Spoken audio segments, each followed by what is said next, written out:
dar continuidade a essa quinta aula do curso de modelagem hidráulica de sistemas de condutos forçados.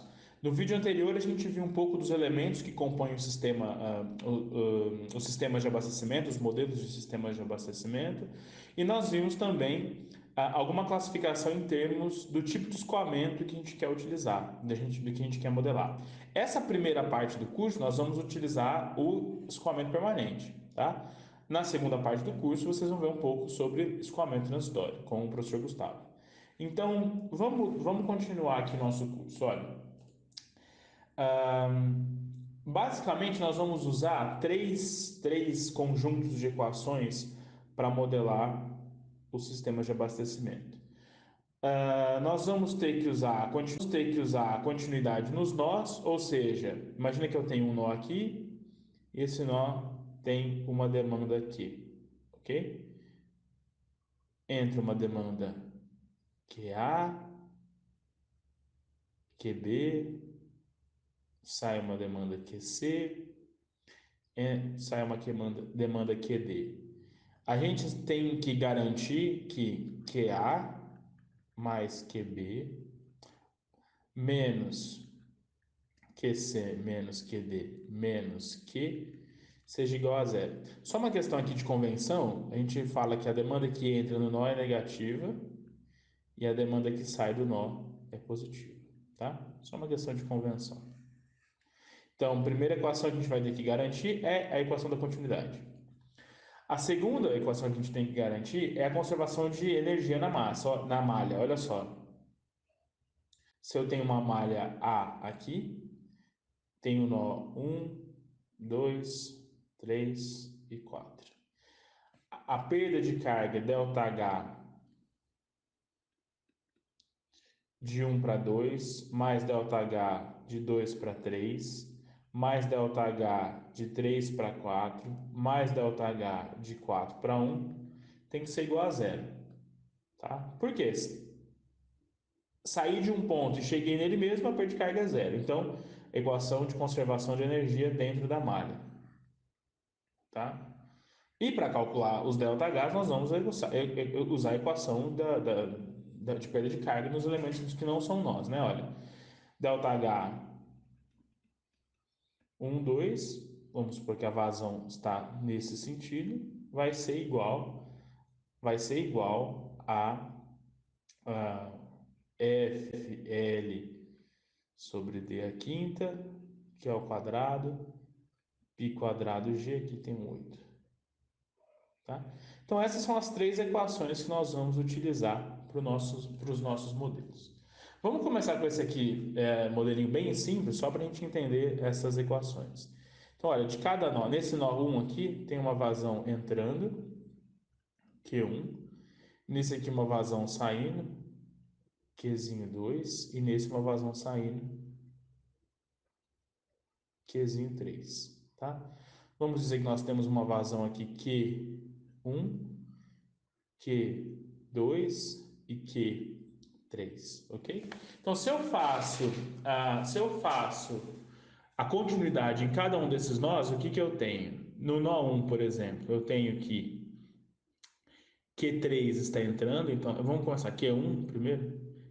Q1 saindo, mais Q2 não tem nada, então zero. Q2 mais Q3 mais Qzinho 1 tem que ser igual a zero. No nó 2, Q1 entrando, então positivo. Q2 saindo, então negativo. Q3 não tem ali, então zero.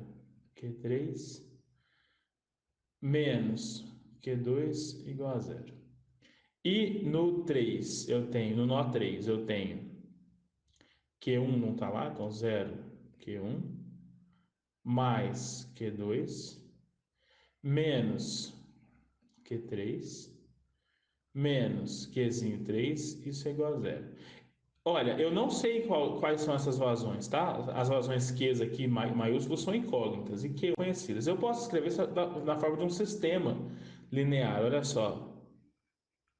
Se eu tiver aqui Q1, Q2, Q3, olha, menos 1, 0, 1, 1 menos 1, 0, 0, 1 menos 1, que multiplica Q1, Q2 e Q3, o vetor de carga, o vetor de vazões, tem que ser igual a Qzinho 1 menos Q2, ou perdão, Q negativo, positivo, positivo, Q3.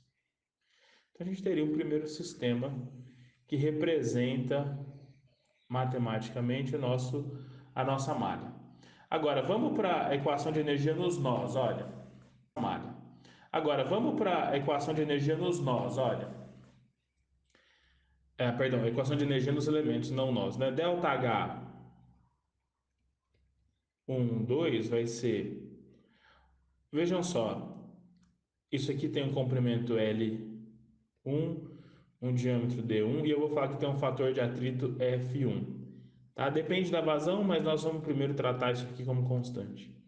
Aqui D2, L2, F2. D3, L3, F3, tá? Se eu lembrar da equação de perda de carga, na forma universal, 8 FL sobre D, Q ao quadrado sobre π quadrado G, certo? Olha só, todos esses termos aqui ou são constantes ou dependem das características da tubulação. O fator de atrito não, mas nós vamos aqui nesse primeiro momento considerar que ele é um valor constante. Então eu poderia dizer que ΔH é igual a R Q ao quadrado, em que R a gente chama de fator de resistência ao movimento, tá? E isso depende da tubulação. Então, ΔH 1, 2 vai ser R1 Q1 ao quadrado. ΔH 2, 3 vai ser igual a R2 Q2 ao quadrado. ΔH 3, 1 R3 Q3 ao quadrado. E aí eu falei o seguinte para vocês, né, que na malha, isso tem que ser constante. A soma dessas perdas de carga tem que ser igual a zero. Então, se eu tiver aqui, ó, o sentido malha positivo, eu sei que ΔH 1, 2, mais ΔH 2, 3, mais ΔH 3, 1, tem que ser igual a zero. Então, eu tenho que R1 Q1 ao quadrado mais R2 Q2 ao quadrado, mais R3 Q3 ao quadrado, tem que ser igual a zero. Então, eu tenho mais uma equação aqui para o meu sistema. Vejam só, no final das contas, o que a gente tem? A gente tem as equações da conservação de massa, da conservação de massa nos nós, e a equação de conservação de energia na malha. São as duas equações básicas que vão descrever o meu sistema. Veja, eu tenho três incógnitas nesse caso aqui, e com a conservação da massa eu já tenho as três equações. Mas se eu resolvo esse sistema aqui, eu não garanto que essa equação, que é a conservação da energia, vai ser atendida. Então eu vou montar o sistema de uma forma que eu vou selecionar duas equações aqui e a terceira vai ser a de energia. Então eu vou selecionar, por exemplo, olha, as duas primeiras linhas aqui, ou as duas últimas linhas, por exemplo, tá? E a de energia. Então tem. Vamos. Então vamos pegar aqui, fazer de novo essas equações. Olha, eu tenho Q1 entrando, então menos Q1, mais Q2, que está saindo do nó, mais 0 Q3, mais Q2, Qzinho 2, que é a demanda do nó 2, igual a zero. No nó 3, tenho nada de Q1, menos Q2, menos Q2, mais Q3, mais Qzinho 3, igual a zero. E a gente fez a seguinte equação, né? Olha, R1 Q1 ao quadrado mais R2 Q2 ao quadrado mais R3 Q3 ao quadrado igual a zero. Então aqui a gente tem três equações, três incógnitas, pode resolver esse sistema, né? Igual a zero. Então aqui a gente tem três equações, três incógnitas, pode resolver esse sistema, né? Olha, eu tenho aqui menos que... vou colocar só a matriz, perdão. Deixa eu apagar aqui.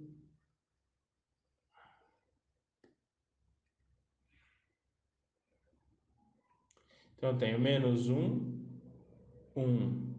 0, 0, menos 1, R1, R2, R3, que multiplica Q1, Q2, Q3, perdão, aqui, e vejam só, isso me dá, se eu fizer essa multiplicação, eu vou ter R1, Q1, R2, Q2, R3, Q3, mas é ao quadrado, então aqui eu preciso colocar um Q1, Q2, igual a menos Q2, menos Q3 e zero. Ok? Então, esse é o sistema que vai resolver a equação, o equacionamento hidráulico da nossa malha. Vejam só, nós temos um impasse aqui que é justamente ser um sistema não linear, né? Isso é um sistema não linear porque eu tenho esse quadrado aqui embaixo. Se fosse isso, porque eu equacionei com forma universal. Se fosse Rasen-Williams, isso aqui ia ser 1,85, né? Então, como é que nós vamos resolver esse sistema? Isso, inclusive, é o tema da próxima aula. Nós vamos, nas próximas duas aulas, nós vamos ver dois métodos para resolver esse sistema. Um a gente chama de método linear e o outro é método gradiente, tá? Nós vamos ver isso na próxima aula. Se vocês já souberem por aí algum método numérico que resolva esse tema, vocês conseguiriam resolver sem problema algum essa nossa redinha bem pequenininha aqui. Eu quero mostrar para vocês, ainda nesse vídeo, o problema dos três reservatórios. Vamos revisitar esse problema. Olha, se eu tivesse esse sistema aqui, conforme esses valores de comprimento e tudo mais, aqui usem 500, tá? Não é 5.000, aqui 500. A gente poderia trabalhar como se fosse um sistema malhado aqui, igual a gente mostrou no nosso triângulo. Olha, eu colocaria uma linha fictícia que liga esses dois reservatórios e outra linha fictícia que liga esses dois reservatórios. Eu sei que, vamos chamar aqui de F1, de fictício, né? E aqui de F2. Eu sei que F1 é igual a zero, não existe essa vazão, é porque é fictício. E delta H R1, R2, vamos chamar isso aqui de reservatório 1 e esse de reservatório 2, é igual a 20 metros. E isso é igual a RF1 vezes QF1 ao quadrado. Então, na hora da gente montar o equacionamento aqui dessas malhas, nós vamos chamar a malha A e a malha B, ok? Aqui nós temos Q1, estou só pondo valores aleatórios, né? Q2, Q3, QF1, QF2, tá? R1, R2, R3 e vamos chamar aqui de nó 1. Eu quero que vocês, para a próxima aula, tragam essa matriz aqui, que resolve essas duas malhas, eu quero que vocês para esse sistema aqui, que tem duas malhas, tá? Lembrando então que QF1 vai ser igual a zero, a gente vai forçar isso, QF2 é igual a zero, e delta H1, 2, né, R1, R2 é igual a 20, porque a diferença de carga entre os dois reservatórios, e delta H 2, 3 é igual a 10, diferença dos dois reservatórios. Tá bem? Então eu queria que vocês fizessem isso para a próxima aula. E aí eu vou discutir em cima disso os nossos métodos de resolução de sistemas lineares, de sistemas não lineares. Tá bem? Então, até a próxima aula.